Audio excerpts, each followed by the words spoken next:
আজ 25শে বৈশাখ, বাংলা সাহিত্যের অনন্য প্রতিভা রবীন্দ্রনাথ ঠাকুরের জন্মদিন। তার লেখনীতে বাংলা সাহিত্যের সবকটি ধারা পরিপুষ্ট হয়েছে। তিনি অনন্য, তার বোধ ঐশ্বরিক। তাই তিনি লিখেছেন, যেথায় থাকে সবার অধম দিনের হতে দিন, সেইখানে যে চরণ তোমার রাজে, সবার পিছে সবার নিচে সব হারাদের মাঝে। যখন তোমায় প্রণাম করি আমি, প্রণাম আমার কোনখানে যায় থামি। এই বোধ জাগৃত হোক, পৃথিবী আরো সুন্দর হোক। আমাদের খেয়ালি মনের ট্যাগলাইন হলো, আমরা সবাই রাজা। এখানে নারী পুরুষ, নতুন পুরনো, বড় ছোট কোনো ভেদাভেদ নেই। আজ এই আনন্দ অনুষ্ঠানে আমাদের কবি প্রণাম রবি ঠাকুরের নারী, রবি ভাবনার নারী। রবীন্দ্রনাথের শ্রেষ্ঠ নারী চরিত্রগুলো একে অপরের থেকে ভীষণভাবে আলাদা, কিন্তু তবুও কোথাও যেন এক। শেষের কবিতার লাবণ্য আর শাস্তির চন্দরার কোনো জায়গাতে কোনো মিল নেই। সামাজিক, অর্থনৈতিক সব ক্ষেত্রে তারা একে অপরের থেকে অনেক আলাদা, কিন্তু দৃঢ়তার প্রশ্নে কোথায় যেন তারা মিলে যায়। তারা নিজেদের সততায়, স্বকীয়তায় উজ্জ্বল হয়ে বিচরণ করছে, করে চলেছে এখনো। এরা সকলেই অনন্যা। এরা আপনার আমার আশেপাশেই রয়েছে। স্মৃতির পাতা থেকে আজ আমরা রবি ঠাকুরের পঞ্চকন্যার আত্মকথনের এক মালা গেঁথে তার জন্মদিনের নৈবেদ্য অর্পণ করছি। আসুন তাহলে শুরু করি খেয়ালি মনির রবীন্দ্র জয়ন্তী, রবি ভাবনার নারী। আমি তোমার পুজোয় পাইনি ডাক রবি ঠাকুর, 25শে বৈশাখ। বসে আছে একলা ঘরের কোণে, যায়নি ভোরে নন্দন প্রাঙ্গণে। একটু দূরে দাঁড়িয়ে তুমি একা, মূর্তি তোমার ফুলে মালায় ঢাকা। একটি ধূপের শিখায় আঁকা ছবি, তোমার মুখটি, তোমার মুখটি কবি। একটি প্রদীপ, গন্ধে মৃদু একটি কনক চাপা। একটি মাত্র চন্দনটি বুকের কাছে রাখা। একটি মনের বাঁধন ছেঁড়া, একখানি একতারা। নদী আপন বেগে, আপন আবেগে পথ হারা। তুমি আমার একার সঙ্গতন, তুমি আমার নিভৃত সেই জন। যেজন আছে মাঝখানে, ঠিক মাঝে অরূপ বিনা হয়ে যেজন খুব নীরবে বাজে। সেই নিবিড়ে নির্জনতায় তোমাকে সৃজন। একটি জনের মধ্যে পাওয়া সকল বিশ্বজন। সেই তো তোমার জন্মদিনের ডাক, সেই তো আমার 25শে বৈশাখ। শুয়ে আছি সঞ্চয়িতার পাতা, তোমার চরণ ধুলার তলে একটি প্রণাম রাখা। একটি নমস্কারে প্রভু, একটি নমস্কারে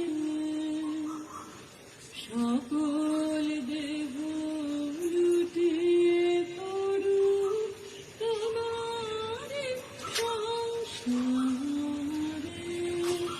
একটি নমস্কারে প্রভু, একটি নমস্কারে। ঘন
সমস্ত গান সমাপ্ত হোক নিরন্তরাবারে।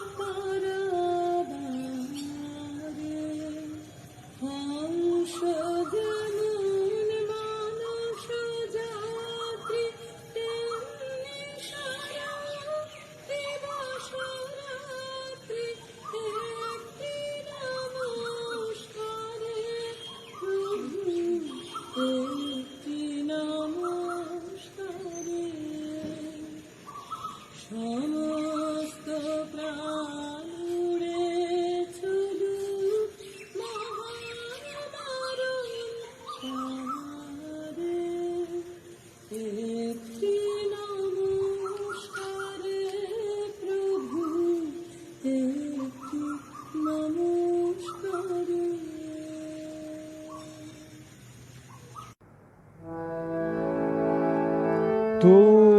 তোমার আমার এই বিরহের অন্তরালে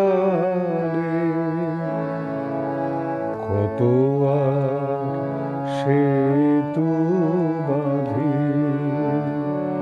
সুরে সুরে তালে তালে তোমার আমার এই বিরহের অন্তরালে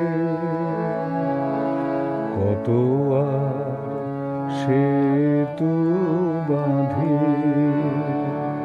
সুরে সুরে তালে তালে তোমার আমার এই।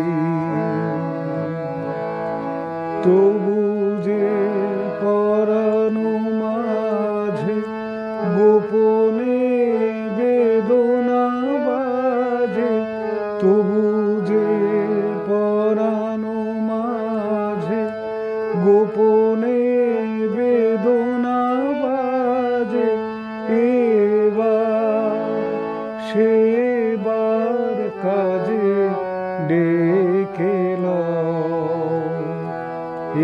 এবার সেবার কাজে ডেকে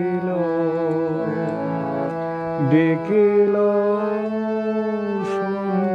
সন্ধ্যাকালে কত আর সেতু বাঁধি, সুরে সুরে তালে তালে তোমার আমার এই। বিশ্ব হতে থাকি দূরে, অন্তরের অন্তঃপুরে, বিশ্ব হতে থাকি দূরে,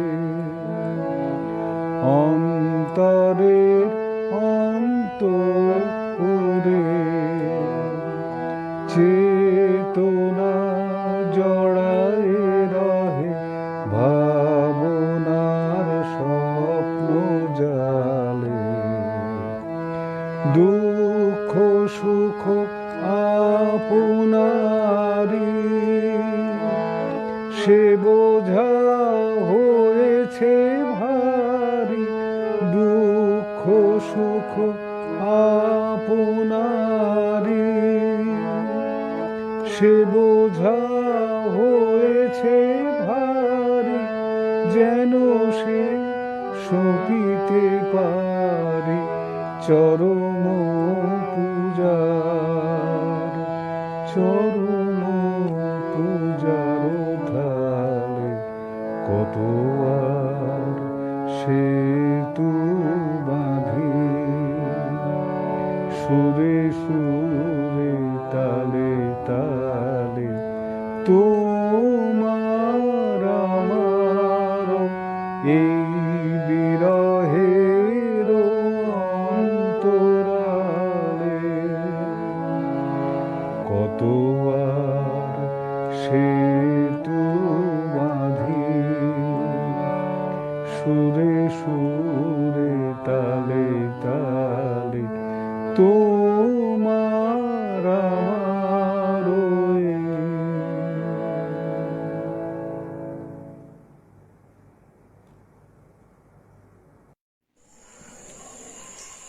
আমি রবীন্দ্রনাথের নতুন প্রধান, জ্যোতিরিন্দ্রনাথের স্ত্রী কাদম্বরী।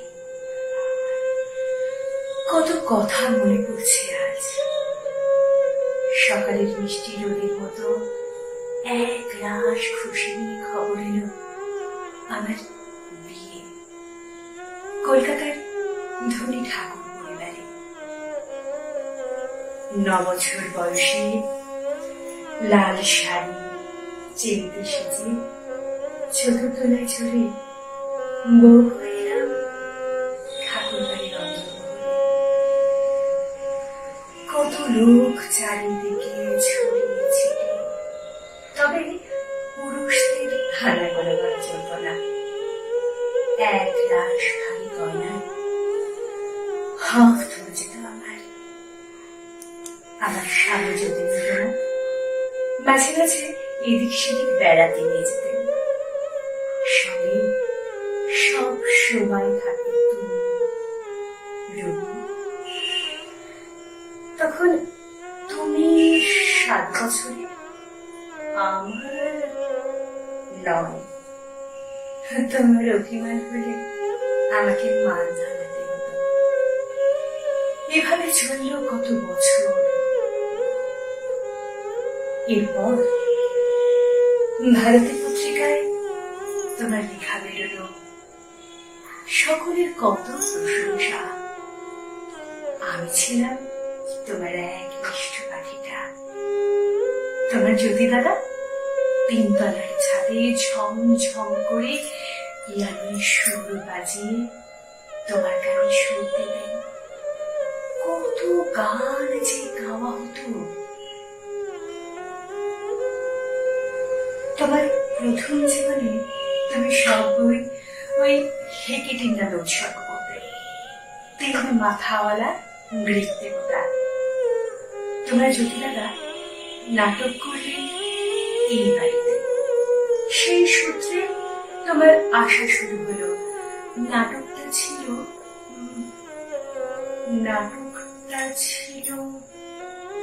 এমন কর্ম আর করবো না।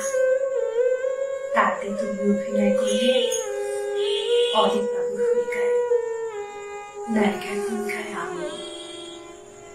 এটাই ছিল আমার প্রথম অভিনয়। তারপর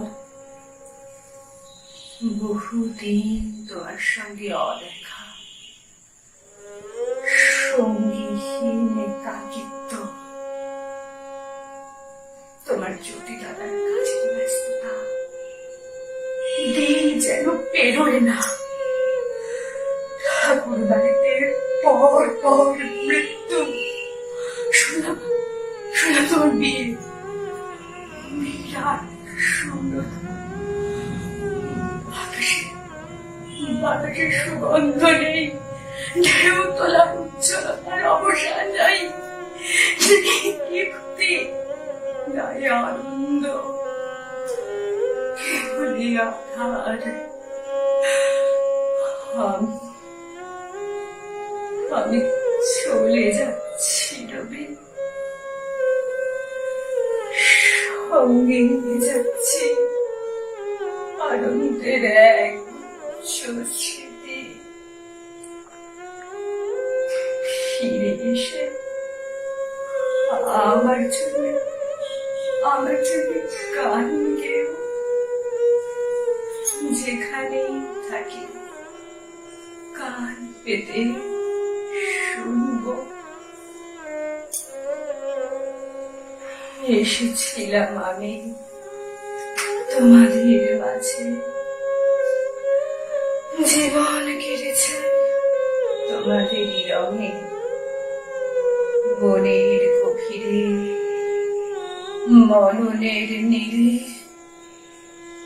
রয়েছে সেসব কথা। সব কিছু নিয়ে যাই গরিবার। ক্ষমা চাই সবাকারে, ক্ষমা চাই সবাকারে, ক্ষমা চাই সবাকারে।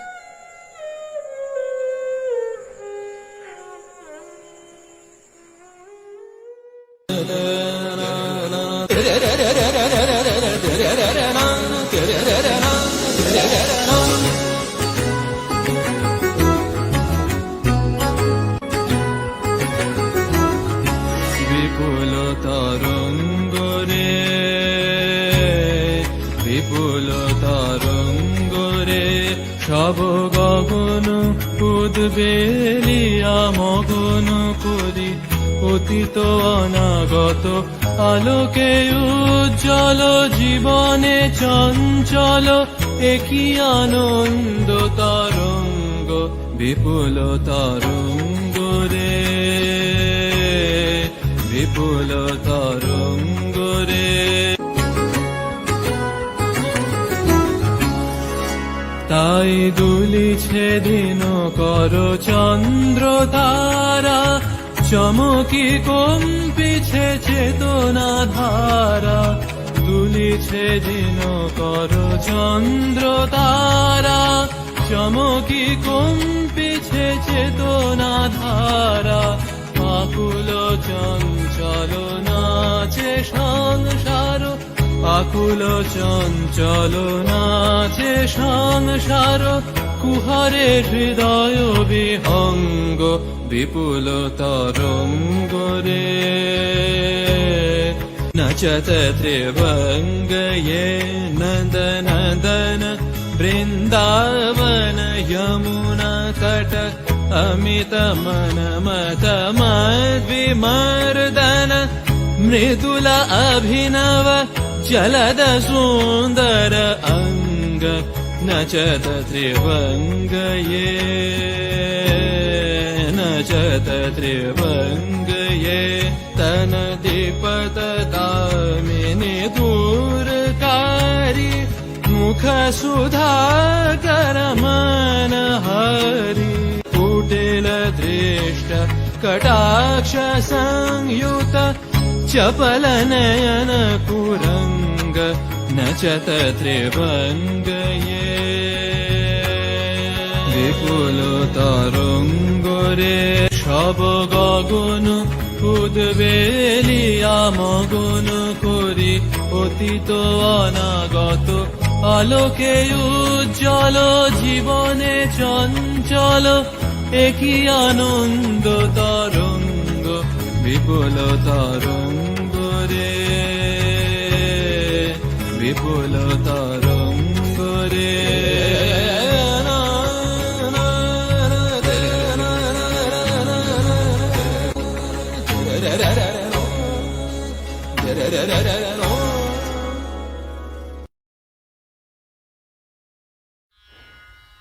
এরা সুখের লাগি চাহে প্রেম, প্রেম মেলে না, শুধু সুখ চলে যায় এমনই মায়ার ছলনা। এরা সুখের লাগি চাহে প্রেম, প্রেম মেলে না, এরা ভুলে যায় কারে ছেড়ে কারে চায়, ভুলে যায় কারে ছেড়ে কারে চায়। সুখের লাগি চাহে প্রেম, প্রেম মেলে না, তাই কেঁদে কাটে নিশে, তাই দহে প্রাণ, ও তাই মান অভিমান, তাই এত হায় হায়। তাই কেঁদে কাটে নিশে, তাই দহে প্রাণ, ও তাই মান অভিমান, তাই এত হায় হায়। প্রেমে সুখ দুঃখ ভুলে তবে সুখ পায়, প্রেমে সুখ দুঃখ ভুলে তবে সুখ পায়। সুখের লাগি চাহে প্রেম, প্রেম মেলে না। সখী চলো গেল নিশি স্বপ্ন ফুরালো, মিছে আর কেন বলো, মিছে আর কেন বলো। শশী ঘুমের কুহক নিয়ে গেল অস্তা চলো, শশী চলো। প্রেমের কাহিনী গান হয়ে গেল অবসান, প্রেমের কাহিনী গান হয়ে গেল অবসান। এখন কেহ হাসে কেহ বসে ফেলে অশ্রু জল, এখন কেহ হাসে কেহ বসে ফেলে অশ্রু জল। সখী চলো, এরা সুখের লাগি চাহে প্রেম, প্রেম মেলে না। এরা সুখের লাগি চাহে প্রেম, প্রেম মেলে না। শুধু সুখ চলে যায় এমনই মায়ার ছলনা। এরা সুখের লাগি চাহে প্রেম, প্রেম মেলে না। আমি তোমার শেষের কবিতার লাবণ্য, অমিত রায়ের বন্যা। মাতৃহীনা বলে অধ্যাপক পিতার আদরে ছিলাম ভারী, আর 5টা সাধারণ মেয়ের মতোই বড় হয়েছি। ছোটবেলা থেকে লেখাপড়ার সঙ্গে বড় হতে হতে কখন যেন জীবনে লেখাপড়াই একমাত্র সঙ্গী হয়ে ওঠে। সেখানে নিজস্ব অনন্য এক জগৎ ছিল আমার। বিলেত ফেরত ব্যারিস্টার অমিত রায়, মানে লাবণ্যর মিতা, বুদ্ধিদীপ্ত রোম্যান্টিক এক যুবক, তর্কে প্রতিপক্ষকে হারাতে সে সিদ্ধহস্ত। এই অমিত যেবার শিলং পাহাড় বেড়াতে এলো, সেখানে এক মোটর দুর্ঘটনায় আমার সঙ্গে তার পরিচয় ঘটল। পরিণতিতে এলো ঝড়ের মতো দুরন্ত এক প্রেম। কিন্তু জীবন নিয়ে বড় কোনো আশা করতে পারি না আমি। কেমন যেন একটা ভয় কাজ করে। তাই অমিত যত বেশি করে আমার কাছে আসতে লাগলো, ভয়টা তত বেশি বাড়তে লাগলো। সব সব হারানোর ভয়। অমিতের চকিতে এসে ভালোবাসার আহ্বানটা আমার কাছে স্বপ্নের মতো মনে হয়েছিল। তবু আমি বুঝতে পেরেছিলাম অমিত একেবারে রোম্যান্টিক জগতের একটা মানুষ, যার সঙ্গে প্রতিদিনের সাংসারিক হিসেব নিকেশ চলে না। তাই অমিত যখন জানালো ও আর ফিরতে পারবে না, তখন একটুও বিচলিত হইনি আমি। বরং ভেবেছিলাম এমনটাই তো স্বাভাবিক ছিল। আসলে আমি এমন একজন মেয়ে যে তার হৃদয়ের গভীর অনুভূতিগুলোকে একেবারেই গোপনে লুকিয়ে রাখতে জানে। তাই তো শেষ চিঠিতে লিখলাম আমার মিতাকেই, ওগো তুমি নিরুপম, হে ঐশ্বর্যবান, তোমারে যা দিয়েছিল সে তোমারই দান। গ্রহণ করেছ যত, ঋণী তত করেছ আমায়। হে বন্ধু, বিদায়।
চাঁদ, আমার সম্মুখে আজ নীল সমুদ্র, আমার মাথার উপরে আষাঢ়ের মেঘপুঞ্জ। আজ 15 বছরের পরে এই সমুদ্রের ধারে দাঁড়িয়ে জানতে পেরেছি আমার জগৎ এবং জগদীশ্বরের সঙ্গে আমার অন্য সম্বন্ধ আছে। তাই আজ সাহস করে এই চিঠিখানি লিখছি। এ তোমাদের মেজ বউয়ের চিঠি নয়। আমার যে রূপ আছে সে কথা বলতে তোমাদের বেশি সময় লাগে, কিন্তু আমার যে বুদ্ধি আছে সেটা তোমাদের পদে পদে স্মরণ করে চেয়েছি। বুদ্ধিটা আমার এতই স্বাভাবিক যে তোমাদের ঘরকন্যার মধ্যে 15 বছর কাটিয়ে আজও সে টিকে আছে। মেয়ে মানুষের মুখে এক বড় বালাই, যাকে বাধা মেনে চলতে হয় না, সে পদে পদে ঠোকর খায়, খেয়ে তার কপাল ভাঙবে। আমার একটা জিনিস তোমাদের ঘরকন্যার বাইরে ছিল, সেটা কেউ কোনদিন তোমরা জানো। আমি লুকিয়ে কবিতা লিখতাম, সে যার ছাইপাশ চাই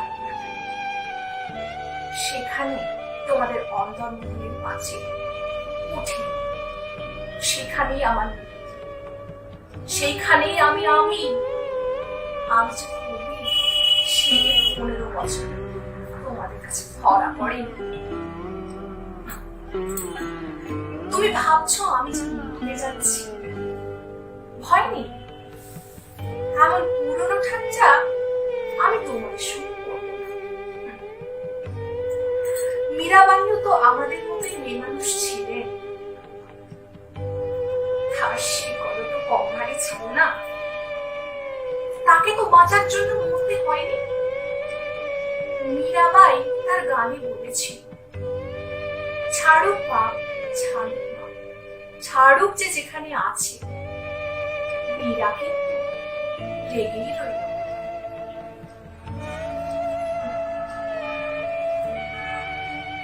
তাতে যার যা হওয়ার সেই লেগে থাকাটাই তো বেঁচে থাকা। আমিও বাঁচব, আমিও বাঁচব।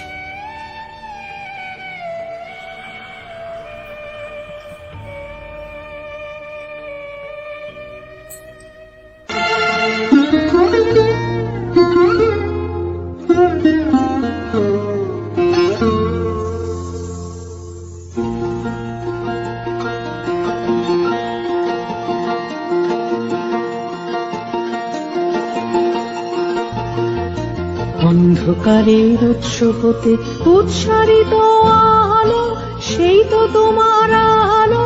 সকল দ্বন্দ্ব বিরোধ মাঝে জাগ্রত যে ভালো, সেই তো তোমার ভালো।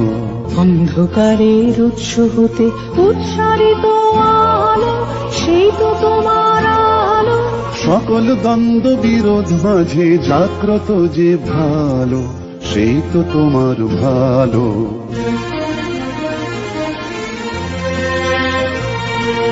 পথের ধুলায় বক্ষ পেতে রয়েছে যেই গেহ, সেই তো তোমার গেহ।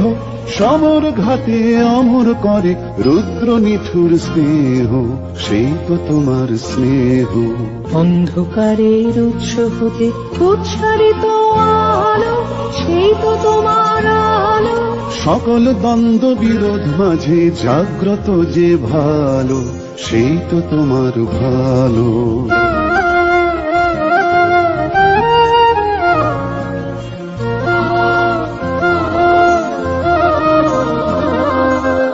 ফুরালে বাকি রহে অদৃশ্য যেই দান, সেই তো তোমার দান। মৃত্যু আপন পাত্রে ভরে বহিছে যেই প্রাণ, সেই তো তোমার প্রাণ। বিশ্বজনের পায়ের তলে ধূলিময় যে ভূমি, সেই তো স্বর্গভূমি। সবাই নিয়ে সবার মাঝে লুকিয়ে আছো তুমি, সেই তো আমার তুমি। অন্ধকারের উৎস হতে উচ্চারিত আলো, সেই তো তোমার আলো। সকল দ্বন্দ্ব বিরোধ মাঝে জাগ্রত যে ভালো, সেই তো তোমার ভালো।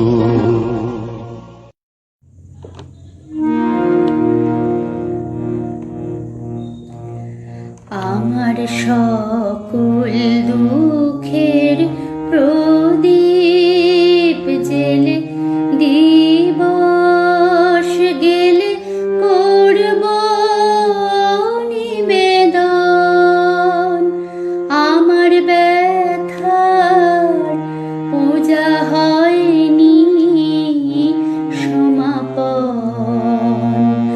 আমার সকল দুঃখের প্রদীপ জেলে দিবস গেলে করব নিবেদন। আমার ব্যথার পূজা হয়নি সমাপন।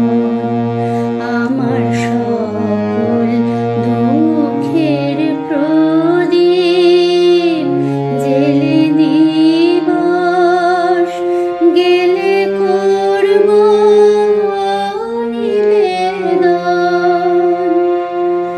যখন বেলা শেষের ছায়ায় পাখিরা যায় আপন কুলায় মাঝে, সন্ধ্যা পূজার ঘণ্টা যখন বাজে, যখন বেলা শেষের ছায়ায় পাখিরা যায় আপন কুলায় মাঝে, সন্ধ্যা পূজার ঘণ্টা যখন বাজে, তখন আপন শেষ শিখাটি জ্বালবে জীবন।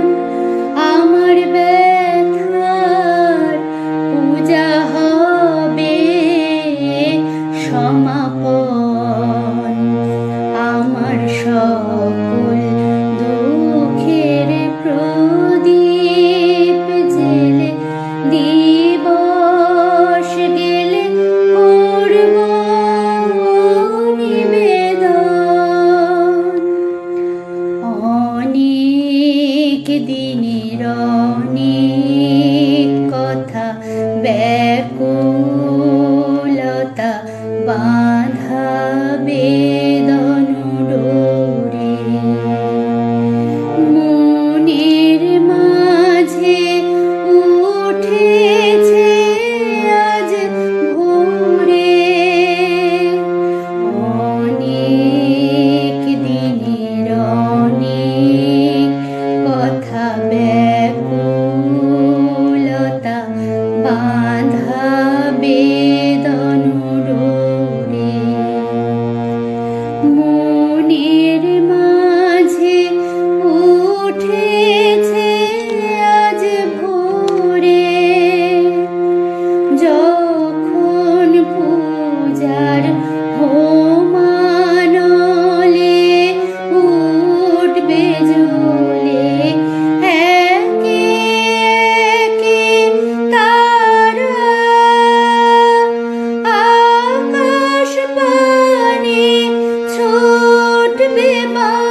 পাহাড়ের কোলে বড় আদরে মানুষ হয়েছে। ছোটবেলায় মাকে হারিয়ে প্রকৃতিকে মা বলে মেনে নিয়েছিলাম। খোলা হাওয়ায় পাখির মতো উড়ে বেড়াতাম আর গান গাইতাম খোলা গলায়। শিক্ষিত বাবার উদার মন ও স্নেহের আদরে মানুষ হয়েছি। তাই মিথ্যে বলা, প্রতারণা, অন্যায়কে প্রশ্রয় দেওয়া, মাতুল লাগা মন নিয়ে অসংখ্য পাখির ডাক আর প্রজাপতির উড়ে বেড়ানো লক্ষ্য করতে করতে কখন যে শব্দদোষী হয়ে পড়লাম আমি বুঝতেই পারি। এমনি করে দিন কাটছিল আনন্দে। একদিন বাবার এক বন্ধু এলেন আমার বিয়ের কথা পারতে। বুঝলাম আবার বিদায়ের ক্ষণ লেগে এসেছে। বিয়েতে পাত্রপক্ষেরই অবশ্য তারা ছিল বেশি। তারার কারণ অবশ্য পরে জেনেছিলাম যৌতুকের টাকা। বাবাতে আমাতে বিচ্ছেদ হল। আমার উদার মনস্ক বাবা চিরদিনের জন্য তার মেয়েকে তুলে দিলেন প্রায় অপরিচিত কিছু মানুষের হাতে। বাবা যাওয়ার সময় আমার স্বামীকে ডেকে বললেন, যে ধন তোমাকে দিলাম তুমি যেন তার মূল্য বুঝতে পারো। এর চেয়ে বেশি আশীর্বাদ করার আর কিছু নেই। আজ নিজের জীবন দিয়ে বুঝি বাবার ওই বক্তব্যের পেছনের গভীর অর্থ কি ছিল। বাবা যাওয়ার সময় আমার স্বামীকে ডেকে তার হাতে টাকা দিয়ে দিলেন, যাতে আমার বই পড়ার শখ নষ্ট না হয়। যতদিন পর্যন্ত আমার শ্বশুরের ধারণা ছিল আমার বাবা বড় চাকরি করেন, ভবিষ্যতে আরো অনেক কিছু পাওয়ার সম্ভাবনা, ততদিন ভারী আদর ছিল আমার শ্বশুর বাড়িতে। কিন্তু ঘটনা উল্টে গেল তখন, যখন জানতে পারলেন পণের টাকাটা ধার করা। শুরু হলো শারীরিক আর মানসিক অত্যাচার, উঠতে বসতে খোঁটা। কিন্তু এত কষ্ট সহ্য করেও শাশুড়ির শেখানো মিথ্যে বুলি আওড়াতে পারিনি কখনো বাবার কাছে।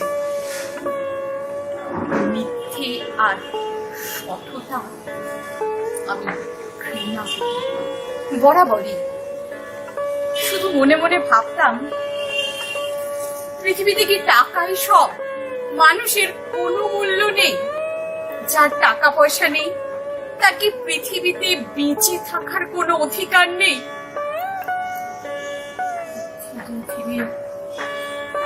মনের অন্ধকারে ডুবে যেতে লাগলাম। বাবা এসেছিলেন, ডাক্তার আনিয়ে দেখিয়েওছিলেন, কিন্তু হাওয়া বদলের কথা শুনেই আমার শ্বশুর মশাই রেগে গেলেন। আমার কোনোদিনও বাবার কাছে যাওয়া হলো না।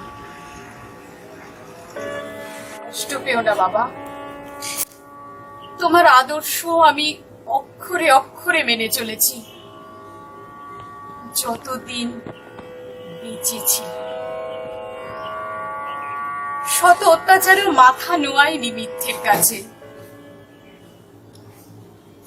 আমার স্বামী আমায় ভালোবাসতেন, কিন্তু শ্বশুর মশাইয়ের মুখের উপর কথা বলার সাহস তার ছিল না। হয়তো সীতা বিসর্জনের দ্বিতীয় পর্বটা তাকেই লিখতে হতো।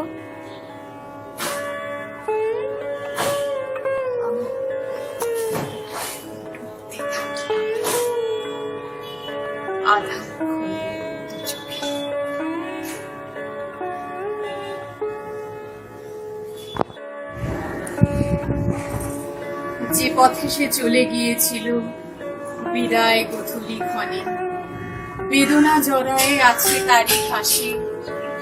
বারে বারে ফিরে ফিরে যাওয়া ছায়ায় রয়েছে লেগে।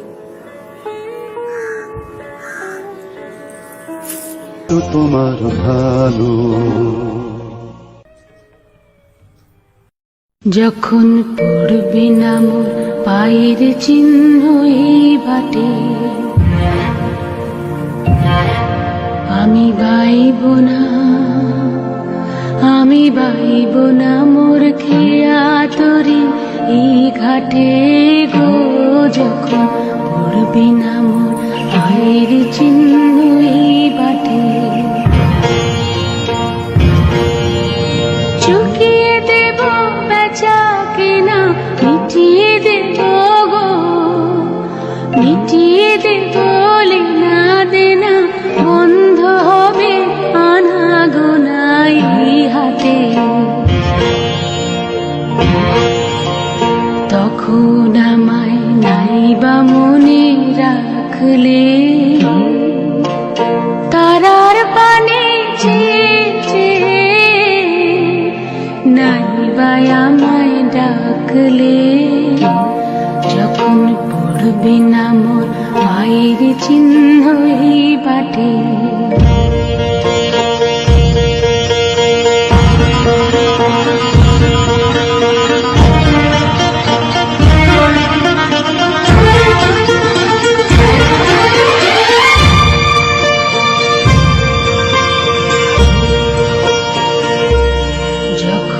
জমবে ধুলা কানপুরাটার তার গুলা, কাঁটালতা কাঁটালতা উঠবে ঘরের দ্বার গুলা।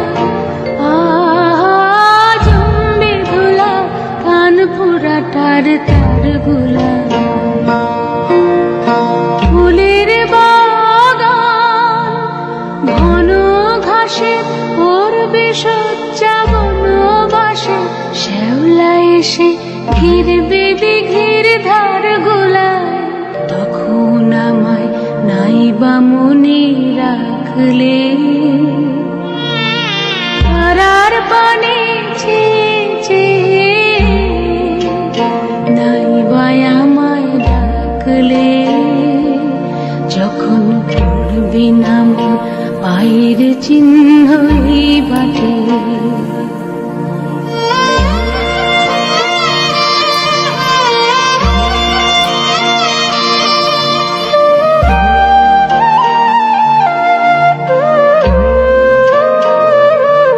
তখন এমনি করে বাজবে বাঁশি এই নাটে, কাটবে দিন কাটবে, কাটবে গদিন আজও যেমন দিন কাটে। এমনি করে বাজবে বাঁশি এই নাটে, ঘাটে ঘাটে খেয়ার তরি এমনি এমনি সেদিন উঠবে ভরি, চড়বে গরু খেলবে রাখাল ওই মাঠে। তখন আমায় নাইবা মনে রাখলে, তারার পানে চেয়ে নাইবা আমায় ডাকলে।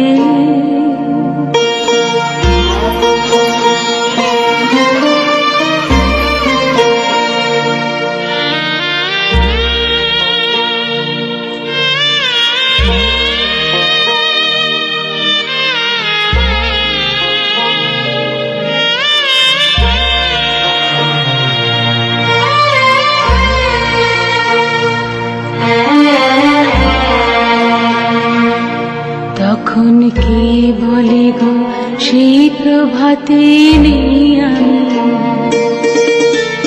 সকল খেলা সকল খেলা করবে খেলাই আমি। কে বলে গো সেই প্রভাতে নেই আমি, নতুন নামে ডাকবে মোরে, বাঁধবে বাঁধবে নতুন আহুডোরে, আসবো যাব চিরদিনের সেই আমি। তখন আমায় নাইবা মনে রাখলে,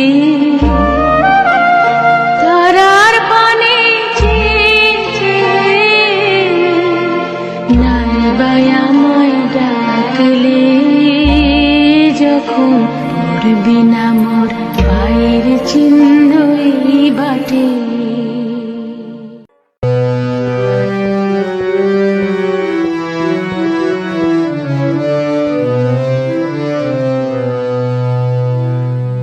তুই ফেলে এসেছিস কারে মন মনেরে আমার, তুই ফেলে এসেছিস কারে মন মনেরে আমার, তাই জনম গেল শান্তি পেলি না রে মন মনেরে আমার, তুই ফেলে এসেছিস কারে মন মনেরে আমার,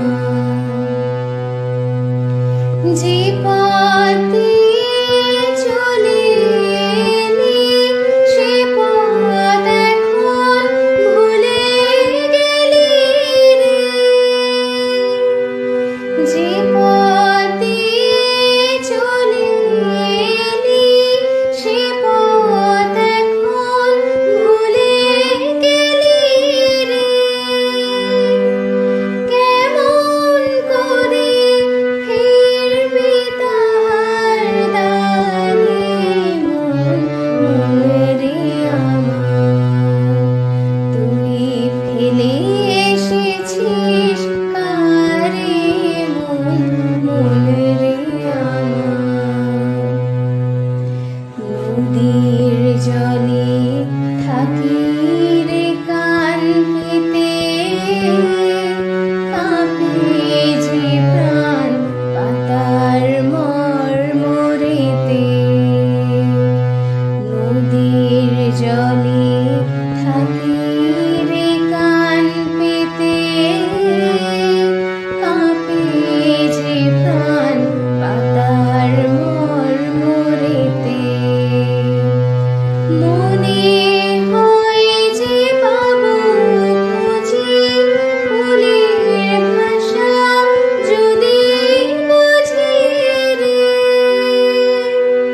মনে হয় যে পাবো খুঁজে ফুলের ভাষা যদি বুঝি রে, যে পথ গেছে সন্ধ্যা তারার পারে মন মনেরে আমার, তুই ফেলে এসেছিস কারে মন মনেরে আমার, তাই জনম গেল শান্তি পেলি না রে মন মনেরে আমার, তুই ফেলে এসেছিস কারে মন মনেরে আমার।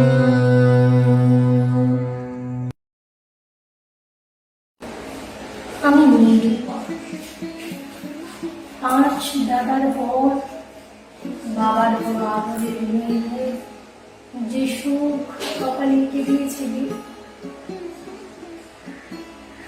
তাই এইভাবে অনাদরে অবহেলায় গতিহারা হবে ভাবিনি। আমিও তো আরো 5জন নারীর মতন বাঁচতে চেয়েছিলাম নিজের সুখের সংসারে নিয়ে। কিশোরী থেকে যৌবনে পা দিলাম যখন, বাবা 10,000 টাকা কম দেবার অঙ্গীকার করে বড়লোক রায় বাহাদুর বংশের ছেলের হাতে তুলে দিয়ে ভাবলেন মেয়ে সুপাত্রস্থ। ভুল, সাংঘাতিক ভুল। আসলে সমাজের রীতিটাই এমনি, যেভাবে হোক মেয়েটি পাত্রস্থ। কাকে বোঝাতাম শুধু খাওয়া পড়া নয়, একটা সুন্দর বউ দরকার হয়, সুখের জন্য।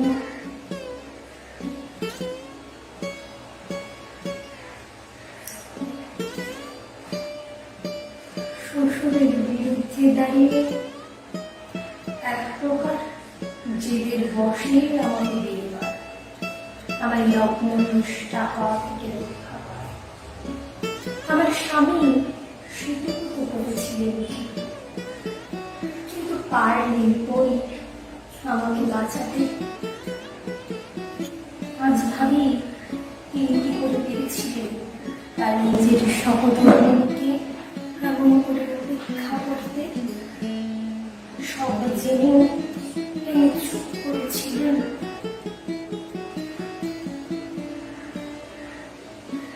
আসলে আসলে আমার শ্বশুর শাশুড়ির মতো যারা বিয়েটাকে একটা অর্থ উপার্জনের উপায় বলে মনে করে, তারা আর মানুষের প্রতি নিজের পক্ষে মায়া দয়াটুকু যে দেখাবে না, তা ভীষণভাবে উপলব্ধি করেছিলাম শ্বশুর বাড়িতে পারি।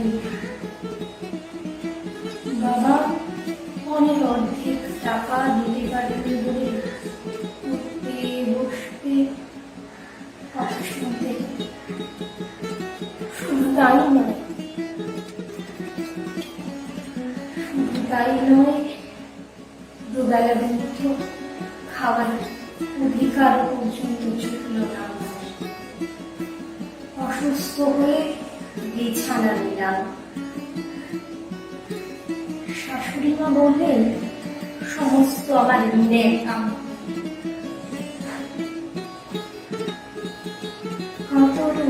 বলেছিলাম আমার বাবা আর দাদাদের একবার দেখতে দেবে মা। বড় সুন্দর ছিল, এবার বাপের বাড়ি যাইবার না আর প্রত্যাশা। ওরাও হয়তো আমার মৃত্যু অপেক্ষাতেই ছিল। ধীরে ধীরে নিভে গেল আমার জীবনের কঠোর চোখে স্পষ্ট দেখলাম প্রাণ থাকতে যারা আমার এতটুকু যত্ন করল না, আমার মৃত্যুর পর অন্ত্যেষ্টিতে কি ধুমধাম হবে নাই বাকে। ছেলে আমার বিয়ে দেওয়া যাবে, নগদ টাকার বিনিময়ে বউ নামক পণ্যটি ঘরে আসবে।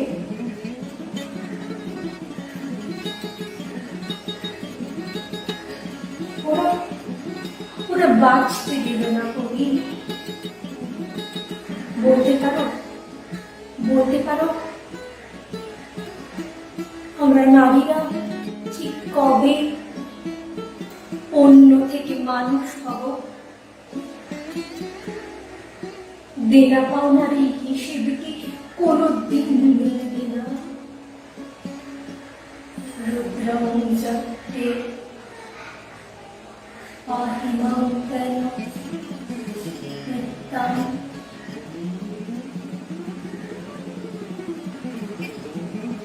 হে সত্য, সমস্ত অসত্যকে আমাকে তোমার মধ্যে দিয়ে নিয়ে যাও। হে প্রকাশ, আবার আরো একবার প্রকাশিত হও। আমাকে তোমার প্রকাশ পূর্ণ হোক, পূর্ণ হোক, পূর্ণ হোক। তুমি মোর পাওনাই পাওনাই পরিচয়। তুমি যারে জানো, তুমি যারে জানো, সে যে কেহ নয়, কেহ নয়। পাওনাই পাওনাই পরিচয়। তুমি মোর পাওনাই পাওনাই পরিচয়। মালা দাও তারি গলে শুকায় যা পলে পলে, আলো তার ভয় ভয় রয়, বায়ু পরশন নাহি সয়। পাওনাই পাওনাই পরিচয়। এসো এসো দুঃখ জালো শিখা, দাও ভালে অগ্নিময়ী টিকা। মরণ আসুক চুপে পরম প্রকাশ রূপে, সব আবরণ হোক লয়, ঘুচুক সকল পরাজয়। পাওনাই পাওনাই পরিচয়। তুমি মোর পাওনাই পাওনাই পরিচয়। আমি তোমার শাস্তি গল্পের নায়িকা চন্দরা, ছিদাম দীপ। আমি খুব সাধারণ ছিলাম, যেমন ঘরের বউরা হয় আর কি, বর্ষহাকি। তবে বড় যা আমার সঙ্গে ঝগড়ায় পেরে উঠত না বলে মুখরা বলে বদনামও ছিল আমার। আমায় কিন্তু তুমি তোমার বাঁধা ছকে আবেগী রাতিসজ্জে বাঁধতে পারোনি প্রভাত প্রতিম। আমি খুব সাধারণ হয়েও অসাধারণত্বে নিজেকে অনন্য প্রমাণ করেছি। আমার স্বামী ছিদাম যখন দাদাকে বাঁচাতে বলল, ঠাকুর বউ গেলে বউ পাইব, কিন্তু ভাই গেলে ভাই পাইব না, তখন বুঝেছিলাম সংসারে ভালোবাসা ভরসা কতখানি অর্থহীন। শুধু কিছু শব্দ, সার বত্তা নেই, অসার গতানুগতিক। স্বামীর জীবনে স্ত্রী কতখানি গৌণ, তাই স্বামীর শেখানো গুলি কবচে আদালতে গিয়ে নিজের প্রাণ ভিক্ষা চাওয়ার মতো চটুল বেহায়াপনাকে আমার নিতান্ত খেলো মনে হয়েছিল। মাথা পেতে নিয়েছিলাম স্বামীর দেওয়া বিনা দোষের শাস্তি। আমি মরে গেলেও ক্ষতি তো কিছু নেই, আবার বউ পাওয়া যাবে। অগ্নিসাক্ষী করে বিবাহ বন্ধনে আবদ্ধ হওয়া সম্পর্ক যখন রক্তের সম্পর্কের কাছে ম্লান হয়ে যায়, তখন অন্তর থেকে উঠে আসা বিদ্রোহ ভালোবাসার দেউরিয়াপনাতে চূড়ান্ত আত্মশ্লাঘা অনুভব করে এবং তখন আমার মতো মুখ্য মেয়ে মানুষকেও সাহসী করে তোলে। আমি চিরকালের অভিমানী, তাই আমার অভিমানিনী সত্তা মুক্তি চাইনি, বরং মৃত্যুকে বরণ করে নিয়ে স্বামীর জন্য চির অন্তর্দহনের শাস্তি বরাদ্দ করে পরলোকে চলে যাওয়াই আমার বেশি যুক্তিযুক্ত মনে হয়েছে। তাই ফাঁসির পূর্বে জেলখানার ডাক্তার যখন বলে, তোমার স্বামী তোমাকে দেখিতে চায়, তাহাকে কি ডাকিয়া আনিব, আমার মুখ দিয়ে তখন একটি শব্দই উচ্চারিত হয়, মরণ। আসলে জীবনে যে বিশ্বাস রাখলো না, তাকে আর কিসের প্রয়োজন আমার? মৃত্যু ভয় কি লাগিয়া হে অমৃত, দুদিনের প্রাণ লুপ্ত হলে তখনই কি ফুরাইবে দান? এত প্রাণ দৈন প্রভু ভাণ্ডারিতে তব, সেই অবিশ্বাসে প্রাণ আকরিয়া রব।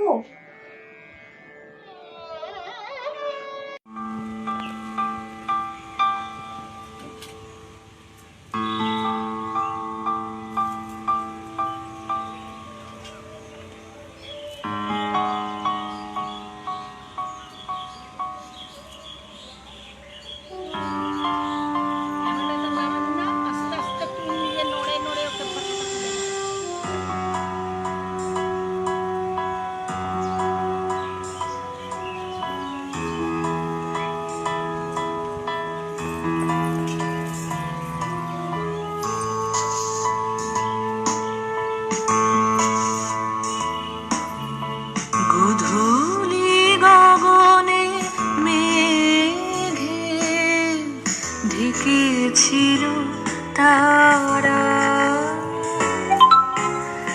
আমার যা কথা ছিল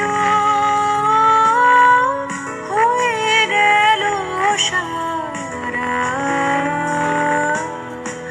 গধূলি গগনে ছিল তারা, হয়তো সে তুমি শোনো নাই, সহজে বিদায় দিলে তাই। হয়তো সে তুমি শোনো নাই, সহজে বিদায় দিলে তাই। আকাশ মুখর ছিল যে তখন ঝড়ো ঝড়ো বাড়ি ধারা, ঝড়ো ঝড়ো বাড়ি ধারা। গধূলি গগনে মেঘে ঢেকেছিল তারা।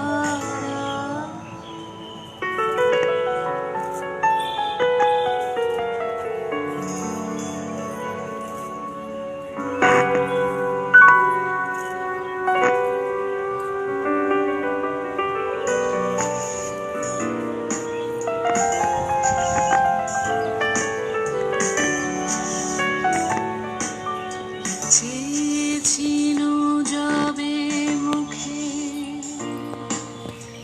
তুলনায় আঁখি, আধারে নীরব ব্যথা দিয়েছিল ঢাকি। চেয়েছিল যাবে মুখে তুলনায় আঁখি, আধারে নীরব ব্যথা